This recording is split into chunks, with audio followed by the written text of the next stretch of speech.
Hello, today I'm here with Reverend Andrew Lausberg, and Andrew is going to be our faith leader at the ADEC Mental Health Forum. Hi, Andrew. Hi, welcome. Diane. Now, we were talking before about how you started out your life. We're giving a little bit of backstory, how you started out your life in Europe at the age of 11, that your whole family picked up roots and went over to Europe for 12 months. Can you tell me about that? Sure. Well, I was actually born in Melbourne. Yep. But at the age, when I was about 11, my dad took me, my brothers and my mother over to Europe for a year.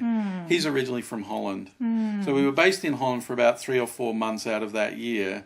But the rest of the time we travelled around Europe in a van. We went up to Scandinavia, travelled through Britain, down through Germany and southern Europe, and then all around through different countries. And at that time, I was exposed to different languages and different cultures. At the age of 11, it was a really wonderful experience. And you said you didn't have to do schoolwork during I that didn't time. have to do school for a year, so what more can you ask? But your mother did actually, she was the one who initiated the actual trip, wasn't she? Your father came up with the idea and then she got it going. Yeah, that's right. Yeah, good girl. Sure. Mother of action. Yeah. The other thing, you moved on to Korea in your later life when you were about 20, is that right? That's and went right. there for about 7 years. When I was 20 years old, I had the opportunity to go and study in Korea. Yep. There was a position in the university there, and I didn't know anything about Korea when I went there, but I thought this would be a great experience. So I went there and I studied Korean language and literature in the university. I lived there for 7 years, from the age of 20. Towards the end of those 7 years, I had become fluent in Korean language, and I met my wife, who was Japanese. So at the end of that, then I went over to Japan, and I lived there for 8 years. Wow. While I was in Japan, I taught myself Japanese fundamentally. A few people helped, of course.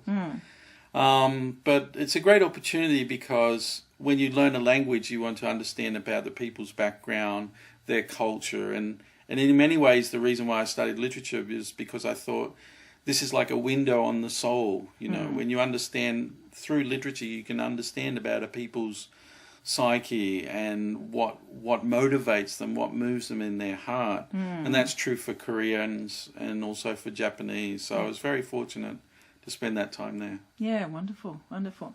And then you came home to Australia for just a short time before That's heading right. off to another country, which was Vanuatu. That's right. We had 2 children in Japan. Okay. And so I came back with my wife and my 2 kids, and we came back to Australia in 2000. And we went to Sydney for a few years. And then at that time, 2003, I was asked to go to Vanuatu to head up a couple of NGOs that were established there. And at the same time, I was ordained as a minister in the Unification Faith. Yes. So while I was working with government leaders and religious leaders and traditional leaders on one level, I was also training up youth volunteers while I was there, working very close with the Nivans, who are the people of Vanuatu. Yes. I learned how to speak in their common tongue, which is Bislama. Okay. And then also work to raise a faith community there. So, which is definitely an experience because they're very religious people by nature. They celebrate their religious life without any embarrassment, without any preconcepts. And of course, there's a very strong spiritual element in Vanuatu as well. In many of the outer islands, you know, there's the understanding is that black magic still exists, that black magic can influence people, that it's a powerful force. Many spiritual stories I heard while I was there.